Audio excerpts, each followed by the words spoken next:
പൈൽസും ഫിഷറും ഫിസ്റ്റുലയുള്ള ആളുകൾ നോമ്പ് നോൽക്കുമ്പോൾ ശ്രദ്ധിക്കേണ്ട കാര്യങ്ങൾ. വയറിൽ പുണ്ണ്, അൾസർ, അസിഡിറ്റി, പുളിച്ച് തേട്ടൽ, നെഞ്ചരിച്ചൽ പോലുള്ള രോഗങ്ങൾ, ദഹന പ്രശ്നങ്ങളുള്ളവർ നോമ്പ് നോൽക്കുമ്പോൾ ശ്രദ്ധിക്കേണ്ട കാര്യങ്ങൾ. മൊത്തത്തിൽ വയറ് സംബന്ധമായ പ്രയാസങ്ങൾ അനുഭവിക്കുന്നവർക്ക് നോമ്പ് എന്നുള്ളത് ഒരു കണക്കിന് നല്ലതാണ്. എന്നാൽ ശ്രദ്ധിച്ചിട്ടില്ലെങ്കിൽ അത് അപകടമാണ്. അപ്പോൾ എന്തൊക്കെ കാര്യങ്ങളാണ് അത്തരം ആളുകൾ ശ്രദ്ധിക്കേണ്ടത്, എന്തൊക്കെ കാര്യങ്ങളാണ് നോക്കേണ്ടത്, എന്തെല്ലാം ജീവിതശൈലിയിൽ മാറ്റം വരുത്തണം എന്ന് ഈ വീഡിയോയിൽ നമുക്ക് ഡിസ്കസ് ചെയ്യാം.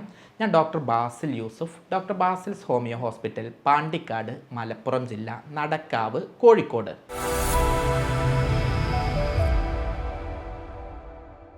പൈൽസ്, ഫിഷർ, ഫിസ്റ്റുല തുടങ്ങിയിട്ടുള്ള മൂലവ്യാധികളുടെ പ്രധാന കാരണം മലബന്ധമാണ്. ശോധന ശരിക്ക് കിട്ടാത്തതാണ്. മലം ഫുള്ള് പുറത്തേക്ക് പോവാത്തതാണ്. നെഞ്ചരിച്ചിൽ, പുളിച്ച് തേട്ടൽ, അതുപോലെ തന്നെയുള്ള ദഹന പ്രശ്നങ്ങളുടെ ഒക്കെ പ്രധാന കാരണം സമയത്ത് ഭക്ഷണം കഴിക്കാത്തതും വയറിൽ അസിഡിക് ആവുന്നതും, സമയത്ത് ഭക്ഷണം കഴിക്കാതെ വയറ് വെറുതെ ഇടുന്നതും, അസിഡിക് ഭക്ഷണങ്ങൾ അല്ലെങ്കിൽ ഗ്യാസ് ഉണ്ടാക്കുന്ന ഭക്ഷണങ്ങൾ കഴിക്കുന്നതൊക്കെയാണ്. അപ്പോൾ ഇവരൊക്കെ ശ്രദ്ധിക്കേണ്ട നോമ്പിൻ്റെ അത്താഴം മുതലുള്ള കാര്യങ്ങൾ പറഞ്ഞു തരാം. ഒന്നാമത് ആദ്യമേ പറയട്ടെ, നല്ലോണം വെള്ളം കുടിക്കണം. നമ്മൾ കഴിക്കുന്ന വെള്ളം ശരീരത്തേക്ക് പരമാവധി ഭക്ഷണത്തിൽ നിന്ന് വലിച്ചെടുക്കും. എന്നാൽ നല്ലോണം വെള്ളം കുടിച്ചാൽ ഭക്ഷണത്തിൽ നിന്ന് വല്ലാതെ വെള്ളം വലിച്ചെടുക്കില്ല. അങ്ങനെയാണെങ്കിൽ ശോധന സുഖമായിട്ടുണ്ടാവും. ഇല്ലെങ്കിൽ വെള്ളം നമ്മൾ കുടിച്ചിട്ടില്ലെങ്കിൽ നമ്മളുടെ ഭക്ഷണത്തിൽ നിന്ന് കുടലിൽ നിന്ന് വെള്ളം നല്ലോണം വലിച്ചെടുക്കും. മലം ടൈറ്റായിട്ട് നിൽക്കും. അങ്ങനെയുള്ള മലം ടൈറ്റ് ആകുമ്പോഴാണ് പൈൽസ് ഉണ്ടാകുന്നത്, പ്രത്യേകിച്ച് ശോധനക്കുറവുണ്ടാകുന്നത്. പ്രത്യേകിച്ച് ഫിഷർ എന്ന് പറയുന്ന മലദ്വാരത്തിൻ്റെ പൊട്ടലുണ്ടാകുന്ന, വേദന ഉണ്ടാകുന്ന, ബ്ലീഡിങ് ഉണ്ടാകുന്ന, അസഹ്യ ബുദ്ധിമുട്ടുണ്ടാകുന്ന രോഗം ഉണ്ടാകുന്നത്. അപ്പോൾ അത് ഒഴിവാക്കാൻ 2.5 ലിറ്റർ വെള്ളം മിനിമം കുടിക്കണം. രാവിലെ വെള്ളം കുടിക്കണം, രാത്രി കുടിക്കണം. രാവിലെ 1.5 ലിറ്ററും രാത്രി 1 ലിറ്ററും കുടിക്കണം. അത് എങ്ങനെ വെള്ളം കുടിക്കണം എന്ന് പറഞ്ഞാൽ വെറും വയറ്റിൽ എണീറ്റ ഉടനെ കുടിക്കുക. പിന്നെ പാലോ അല്ലെങ്കിൽ തേങ്ങാപ്പാലോ അതല്ലെങ്കിൽ നല്ല പഴച്ചാറുകളോ ഉപയോഗിക്കാം. വെള്ളം, സോഡ, കോള പോലുള്ളവ ഉപയോഗിക്കാൻ പാടില്ല. അത്താഴത്തിന് എണീറ്റ് കഴിച്ച് ഭക്ഷണം കഴിക്കൽ നിർബന്ധമാണ്. അത്താഴം കഴിച്ച് കിടക്കാൻ പാടില്ല. അത്താഴം ഭംഗി ചെയ്യാനും പാടില്ല. ഭയങ്കര ഹെവി മീൽ കഴിച്ചിട്ട് രാത്രി കിടക്കാനും പാടില്ല. അത്താഴത്തിന് എണീറ്റാൽ നല്ല ഫൈബറുള്ള ഭക്ഷണം കഴിക്കണം. അതിന് ഏറ്റവും നല്ലത് ഓട്സാണ്, അതല്ലെങ്കിൽ ചപ്പാത്തി, ആട്ട. ഇനി ചോറ് കഴിക്കുകയാണെന്നുണ്ടെങ്കിൽ തവിടുള്ള ഭക്ഷണം കഴിക്കുക. മുട്ടയുടെ വെള്ള കഴിക്കുക, എന്നാൽ പ്രോട്ടീൻ ഉണ്ടാവും. പക്ഷേ നിങ്ങൾക്ക് മൂലക്കുരു ഈ മുട്ട കഴിച്ചാൽ പ്രശ്നം ഉണ്ടെങ്കിൽ ഒഴിവാക്കാം.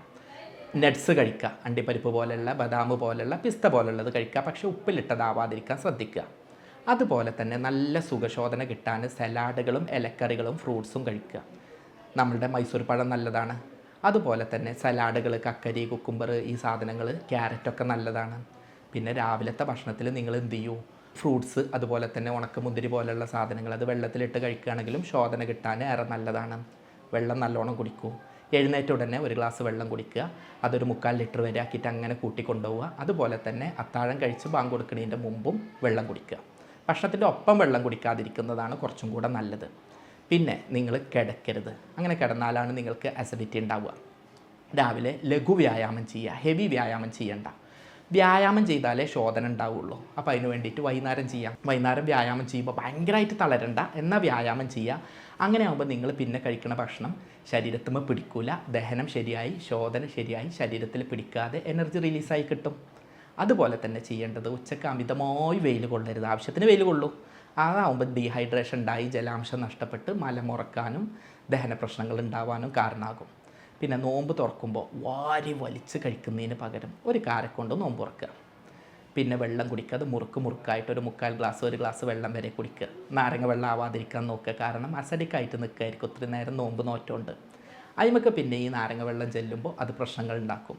ഇനി നാരങ്ങ വെള്ളം കുടിക്കണമെങ്കിൽ ഒരു 1/2 ലിറ്റർ വെള്ളത്തിൽ ഒരു നാരങ്ങ പിഴിഞ്ഞിട്ട് നല്ലോണം പഞ്ചസാര കുറച്ച് ഉപ്പും കൂടെ കൂട്ടിയിട്ടിടുക. അങ്ങനെ ആകുമ്പോൾ നമുക്കത് ഓക്കെ ആയി കിട്ടും. ജ്യൂസുകൾ വല്ലാതെ വേണ്ട, കാരണം ഈ പഞ്ചസാര കുത്തി കലക്കുന്നതല്ലേ. പിന്നെ ഫുൾ ജാർ സോഡകൾ വേണ്ട, 420 അച്ചാറുകൾ വേണ്ട, മസാല സാധനങ്ങൾ വേണ്ട. ഇനിയിപ്പോൾ ഈ നോമ്പിന് എന്തൊക്കെ പുതിയ ഐറ്റംസാണ് മാർക്കറ്റിൽ ഇറങ്ങുകയെന്നറിയില്ല. അങ്ങനത്തെ കൃത്രിമമായിട്ടുള്ളൊരു സാധനം വേണ്ട. കുർക്കുറെ പോലെ, ലേസ് പോലെ ഇങ്ങനത്തെ പാക്കറ്റായിട്ടുള്ള സാധനങ്ങൾ, പിന്നെ കളർ ഫുഡുകൾ, കോളകൾ, സോഡകൾ, സോഫ്റ്റ് ഡ്രിങ്ക്സ്, ഇതൊന്നും വേണ്ട. ഫ്രൂട്ടി പോലെയുള്ള സാധനങ്ങളൊക്കെ പലപ്പോഴും നോമ്പ് തുറക്കുമ്പോൾ പാക്കറ്റായിട്ട് ഇങ്ങനെ കൊടുക്കണ കാണാം. അതൊന്നും ശീലിക്കണ്ട. അതുപോലെ തന്നെ ഭയങ്കരമായിട്ട് അൽഫാം, ബ്രോസ്റ്റ് ഇങ്ങനത്തെ ഒഴിവാക്കുന്നത് നല്ലത്. മട്ടണും ബീഫും എത്ര കുറക്കാൻ പറ്റുമോ അത്രയും നല്ലത്.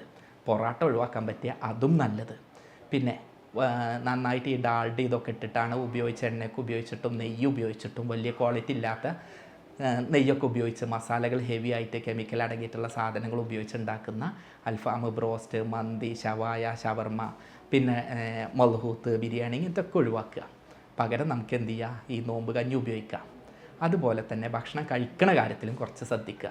നോമ്പ് തുറക്കുമ്പോൾ ഒന്നാകെ വാരി വലിച്ച് കഴിക്കുന്നതിന് പകരം നിങ്ങൾ എന്ത് ചെയ്യുക, നോമ്പ് തുറക്കുന്ന സമയത്ത് വെള്ളം കുടിക്കുക, കാരക്ക കുടിക്കുക, ഫ്രൂട്ട്സ് കഴിക്കുക. ഇത് ഒരേ തരം ഫ്രൂട്ട്സ് ആക്കിയിട്ട് കഴിക്കുക.